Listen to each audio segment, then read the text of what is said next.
Si vous êtes formateur, coach ou créateur de contenu et que vous galérez à trouver des clients, vous vous dites peut-être qu'il faut travailler plus dur, poster plus de contenu ou peut-être même lancer une nouvelle offre. Mais en réalité, ce n'est pas le vrai problème. La seule raison pour laquelle vous n'avez pas de clients, c'est à cause de votre positionnement. J'ai déjà aidé plus de 200 entrepreneurs à trouver leur niche rentable grâce à l'IA, ce qui m'a permis d'identifier précisément ce qui fonctionne et ce qui mène droit à l'échec. J'ai également travaillé en collaboration avec Marketing Mania sur le business IA Mania, ce qui m'a permis de développer une expertise unique en intelligence artificielle appliquée au marketing. Donc dans cette vidéo, je vais vous révéler ma méthode en 5 étapes pour trouver votre niche rentable avec l'IA en moins de 15 minutes, même si vous partez de zéro et même si vous n'avez aucune idée de business aujourd'hui. Donc on commence par la phase 1 et donc on va zoomer un petit peu. Le premier point le plus important, c'est le mythe de suivre votre passion. Et donc Steve Jobs, il avait dit dans une université, suis tes passions, la vie est faite pour être vécue, la passion est le moteur pour vivre ta vie, c'est la passion pour ton travail qui compte. Sauf que c'est du pur bullshit puisque en réalité, il n'était pas passionné du tout de technologie à la base. Et pour lui, quand il a lancé Apple, c'était une véritable opportunité de business qu'il a identifiée. Il s'est rendu compte qu'il y avait un besoin sur ce marché. Et donc, c'est comme ça qu'il a créé Apple. La véritable leçon qu'il faut en tirer, c'est qu'il faut faire ce qu'il a fait et non pas faire ce qu'il a dit. Et du coup, dans le livre So Good They Can't Ignore You de Cal Newport, il explique qu'il y a des véritables facteurs de motivation lorsque vous choisissez un business et c'est pas la passion qui va faire que vous allez être vraiment motivé sur le long terme, mais c'est l'expérience acquise. Donc plus vous allez être bon, plus vous êtes autonome, plus ça va être agréable. Si vous avez un sentiment de compétence et les relations professionnelles, c'est vraiment ça les trucs les plus importants dans un business. C'est pas parce que vous kiffez faire du basketball que vous êtes obligé de faire un business sur du basketball parce que à la fin, vous allez finir à faire des sites internet, à créer des programmes et ça sera exactement les mêmes tâches que vous ferez si vous choisissez une niche comme le basketball ou le surf ou si vous décidez de vous mettre sur une niche un peu plus rentable et un peu moins sexy, genre B2B. Le point suivant, j'ai une mauvaise nouvelle pour vous, mais si vous adorez ce que vous faites, il y a fort à parier qu'il y a des millions d'autres personnes qui adorent faire ça également. Et quand vous faites ce que vous aimez, attendez-vous à devoir affronter une grosse concurrence puisqu'il y a plein d'autres gens qui veulent faire exactement la même chose que vous. Si vous vous dites, tiens, je vais me positionner sur le surf ou sur une autre thématique comme ça, peut-être que vous adorez ça.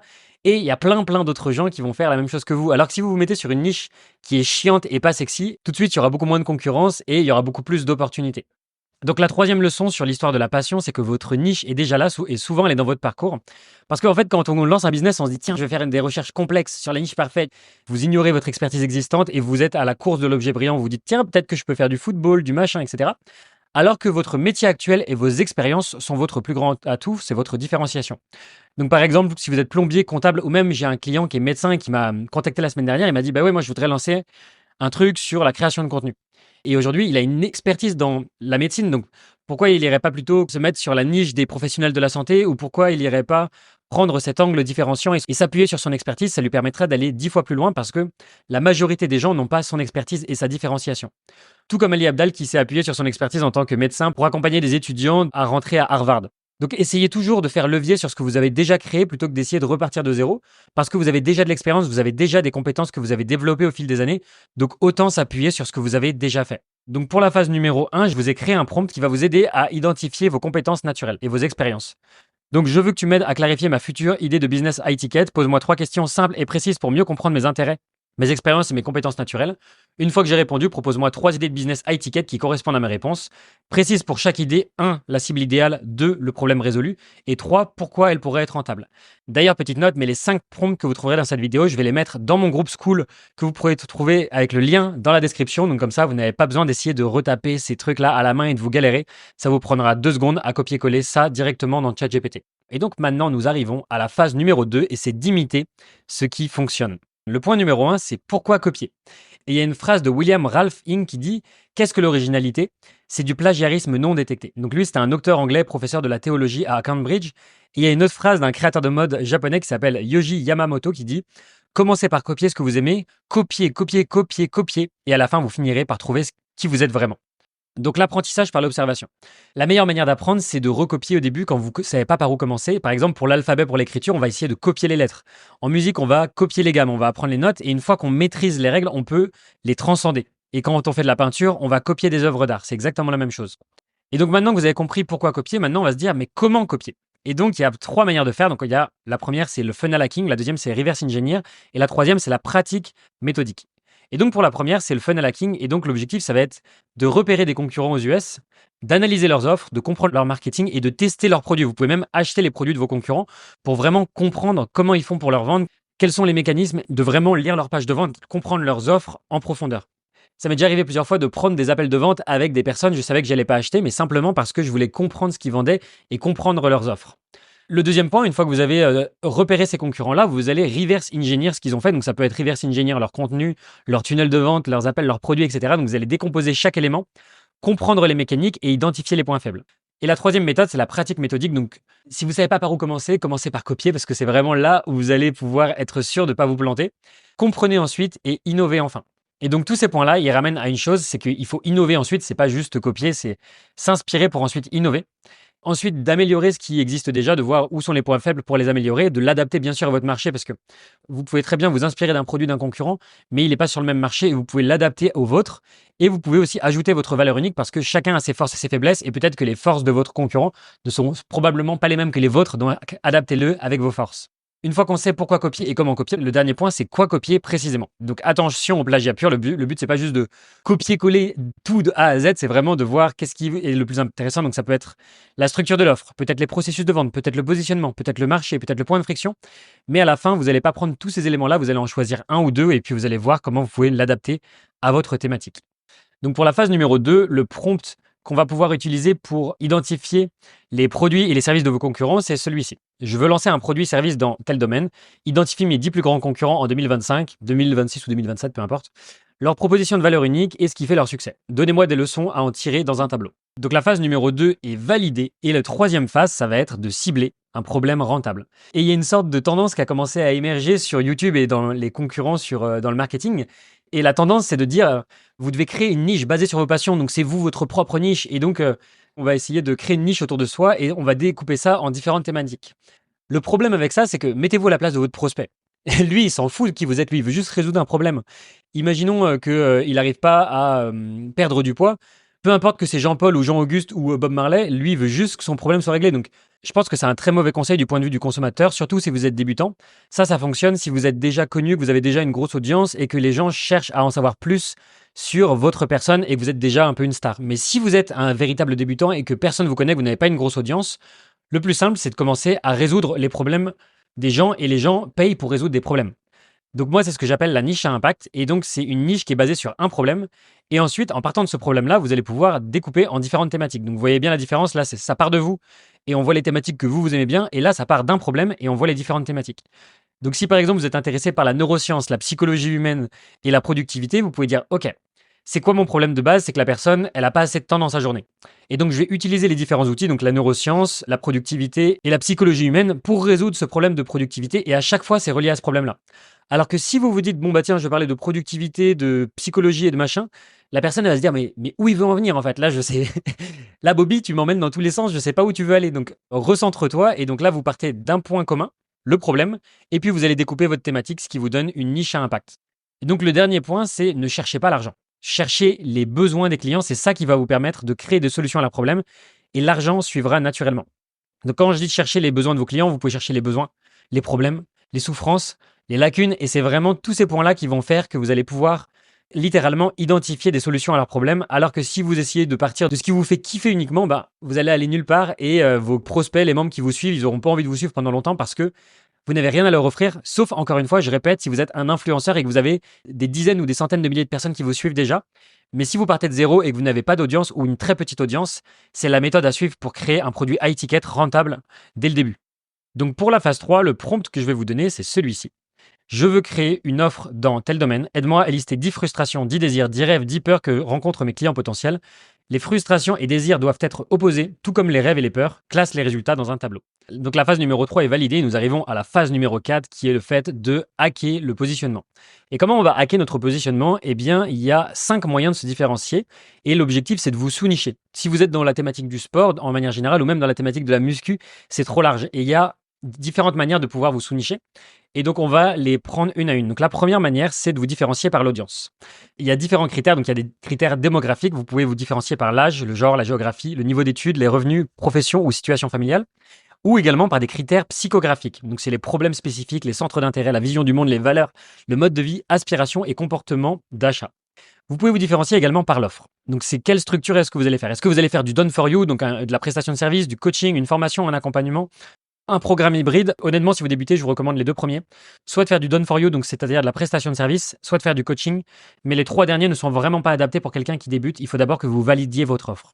Et ensuite, par l'offre, il y a les éléments. Donc, quels sont les livrables? Est-ce que c'est le prix, les bonus, les garanties, le packaging, le support et les différents livrables que vous allez mettre à l'intérieur de votre produit? Enfin, la troisième manière de vous différencier, c'est par les canaux. Donc, il y a 2 manières de se différencier par les canaux. Il y a les canaux one-to-one privés et il y a les canaux qui sont en public. Donc, si on prend en one-to-one privé, il y a ce qu'on appelle le warm outreach. Donc, c'est de contacter des personnes qui vous connaissent. Et il y a le cold outreach, c'est de contacter des personnes qui vous connaissent pas. Donc, pour le warm outreach, vous pouvez faire des messages personnalisés. Donc, ça peut être des messages privés sur Skool, répondre aux commentaires, des messages vocaux, de l'email marketing, donc à travers une newsletter, des séquences email, ou via votre réseau, donc du bouche à oreille, des recommandations ou des partenariats. Une autre manière de vous différencier, ça peut être avec le cold outreach, donc des personnes qui vous connaissent pas. Donc, ça peut être de la prospection par email ou via les réseaux sociaux. Donc, ça peut être des messages privés Instagram, LinkedIn ou Messenger. Ensuite, on part sur quelque chose de public. Vous essayez de toucher beaucoup plus de gens avec un seul contenu. Donc la première manière, c'est avec du contenu gratuit. Et le contenu gratuit organique, ça peut être sur les réseaux sociaux. Vous connaissez Skool, LinkedIn, Twitter, Instagram, TikTok. Ou avec du format, ça peut être des formats au contenu long, donc articles de blog, podcasts, vidéos YouTube ou des lives. Et il y a également une manière de se différencier avec le format des publicités. Donc si tous vos clients utilisent cette méthode-là et que vous utilisez cette méthode-là, c'est un bon moyen de vous différencier. Ou si tous vos concurrents utilisent celle-là, vous pouvez utiliser cette méthode-là. Et encore une fois, vous pouvez vendre exactement le même produit. Et ça vous permettra d'avoir un bon moyen de différenciation. Une autre manière de vous différencier, c'est par le problème. En étant plus précis, donc si c'est par exemple un problème général, je veux perdre du poids, ça serait plus spécifique. Donc par exemple, je veux perdre du ventre, par exemple. Ou je veux perdre 5 kilos de ventre en 3 semaines. Ensuite, d'aller de quelque chose d'important vers quelque chose d'urgent. Donc, si c'est quelque chose d'important dans votre vie, par exemple, je veux trouver l'amour, eh bien, qu'est-ce qui pourrait être plus urgent? Je veux retrouver mon ex, par exemple. Ou si tous vos concurrents ont souvent des systèmes qui sont vraiment simples, eh bien, vous allez proposer quelque chose de plus complexe. Ou si tout le monde propose des trucs complexes, vous pouvez essayer de proposer quelque chose de plus simple. Pareil, quel est l'angle que vous allez pouvoir faire? Est-ce que vous pouvez trouver un nouvel angle, donc une nouvelle approche, un nouveau problème, une nouvelle solution? Et enfin, il y a le mécanisme. Donc, c'est quel mécanisme est-ce que vous allez utiliser? Donc, par exemple, un framework que vous pouvez dire, donc, c'est ma méthode en 5 étapes. Est-ce que vous avez un processus qui est unique? Est-ce que vous pouvez vous baser sur des études scientifiques? Donc, tout ça, ça va vous permettre de vous différencier. Donc, pour la phase numéro 4, le prompt, ça va être je veux me positionner sur le marché de tel domaine, mais je veux être unique. Aide-moi à me sous-nicher selon 5 critères, donc ceux qu'on a vus dans le tableau, et fais un tableau avec les colonnes audience, offre, canal, problème et angle, et propose-moi 10 options de sous-niche par critère. Et honnêtement, ce prompt-là, il est ultra puissant, je l'ai testé. Tous les prompts de cette vidéo, c'est moi qui les ai créés, ils sont ultra efficaces, et vous pouvez encore une fois les retrouver dans le groupe Skool, avec le lien dans la description. Donc pour la phase numéro 4, c'est validé, et on va passer enfin à la phase numéro 5, qui est de valider le marché, parce que maintenant qu'on a une idée, il faut toujours vérifier. C'est bien d'avoir des idées dans la tête, mais maintenant, il faut mettre ça en pratique. Et donc, la meilleure manière de valider et d'évaluer votre offre aujourd'hui, c'est d'avoir ce que j'appelle un laboratoire Skool. Donc, c'est d'avoir un groupe Skool. Skool, c'est quoi? C'est un outil qui permet de créer des communautés, des groupes, et je vous recommande d'avoir votre propre groupe. Et quand les gens rentrent dans votre groupe, ça permet de tester différentes choses. La première chose, c'est que vous pouvez faire un accueil personnalisé, et quand vous êtes au début, il n'y a pas grand monde, donc vous pouvez faire des vidéos pour chaque personne, et faire une proposition d'un appel découverte.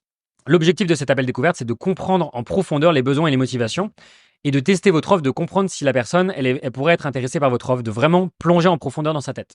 La deuxième manière de faire avec le laboratoire Skool, c'est d'animer votre communauté et l'objectif, c'est de tester encore une fois les hypothèses que vous avez. Donc vous pouvez créer des posts, organiser des événements, lancer des discussions. Et l'objectif de tout ça, encore une fois, c'est d'obtenir des appels découvertes qui vont vous permettre de comprendre les motivations de vos prospects. Pendant ces appels, vous pouvez poser 4 questions que je recommande. C'est quel est ton plus gros challenge actuel? Qu'as-tu déjà essayé pour résoudre le problème? Quelle serait ta solution idéale et pourquoi c'est important pour toi? Et donc, ça va vous permettre d'obtenir du feedback. Et ce feedback, eh bien, il faut l'analyser, bien entendu. Vous allez ajuster, donc affiner votre niche, améliorer le positionnement, adapter l'offre et ainsi de suite. Donc, analyser, affiner, adapter, analyser, affiner, adapter, etc. C'est une boucle d'optimisation que vous recommencez encore et encore jusqu'à ce que votre offre et votre marché soient alignés et jusqu'à ce que vous ayez trouvé quelque chose qui fonctionne. Et si vous voyez que ça commence à prendre, eh bien, vous allez voir au bout d'un moment, vous allez itérer. Et c'est vraiment ça qui va faire que ça va fonctionner. Et pour vous donner un exemple, quand j'ai commencé à faire de la guitare, au tout début, le premier jour où j'ai commencé à jouer, j'arrivais pas à jouer, j'arrivais pas à faire de morceaux, c'était vraiment frustrant et ça donnait rien du tout. Au bout d'une semaine, eh ben, c'était encore pire que le premier jour parce que je me forçais, j'avais même les doigts en sang tellement je jouais, je passais 1 heure par jour à jouer, je me dégommais les doigts et vraiment ça saignait et je persistais. Finalement, au bout d'un mois, j'ai essayé de jouer un morceau d'ACDC, mais ça bloquait encore. Ça sonnait un petit peu, mais c'était pas le morceau complet et c'était pas exactement ce que je voulais. Et finalement, au bout de 90 jours, au bout de 3 mois de guitare, enfin, j'ai réussi à jouer mon premier morceau complet de A à Z. Et c'était I Wait Well de AC/DC. Donc il y avait le couplet, le refrain, le bridge, etc. J'étais super fier de moi. Et comme quoi, même si j'avais des petits signes de victoire tout au long du chemin, et même si j'ai travaillé comme un fou et que j'étais accompagné, il m'a fallu 90 jours pour pouvoir jouer mon premier morceau de A à Z. Et c'est la même chose pour vous lorsque vous lancez votre business high ticket. Il va falloir itérer, et au bout d'un moment, ça va fonctionner. Mais ça peut prendre un petit peu de temps et je suis pas là pour vous vendre du rêve, je suis là pour vous raconter la réalité de ce que je vois avec mes clients. Et en 90 jours, vous pouvez générer 4 000 € par mois avec une offre high ticket si vous itérez, que vous faites les bonnes choses. Et c'est pour ça qu'il y a une phase de boucle de feedback. Ça permet d'affiner et d'optimiser continuellement l'offre et la niche. Et donc, vous revenez en haut, vous retournez dans le laboratoire school et vous refaites ça encore et encore. Donc maintenant, le prompt de la phase 5 est le suivant. Je vais évaluer la demande pour votre offre ou votre produit. Propose-moi 5 questions percutantes que je pourrais poser à des clients potentiels lors d'un appel de validation de marché. Ce prompt va vous aider à rédiger des questions pertinentes à poser à votre niche pour vous aider à faire émerger des idées et à vraiment comprendre leurs besoins en profondeur. Et donc, vous avez validé la 5e phase pour avoir une niche high ticket rentable. Mais si vous êtes un formateur, coach ou créateur de contenu et vous sentez que vous perdez trop de temps à trouver le positionnement parfait, vous pouvez essayer de le faire tout seul, mais au bout d'un moment, vous reviendrez me voir comme 90% de mes clients. Donc passez à l'action maintenant, je vous propose un appel découverte pour clarifier votre positionnement en direct avec moi. Vous avez juste à cliquer sur le lien dans la description pour réserver votre appel. Comme vous le savez, j'ai déjà aidé des centaines d'entrepreneurs à le faire. Donc en 30 minutes, on va identifier votre positionnement, on va vous donner un plan d'action à suivre étape par étape. Et donc cliquez tout de suite sur le lien dans la description, les places sont limitées, on se retrouve de l'autre côté, c'était Tony. Ciao!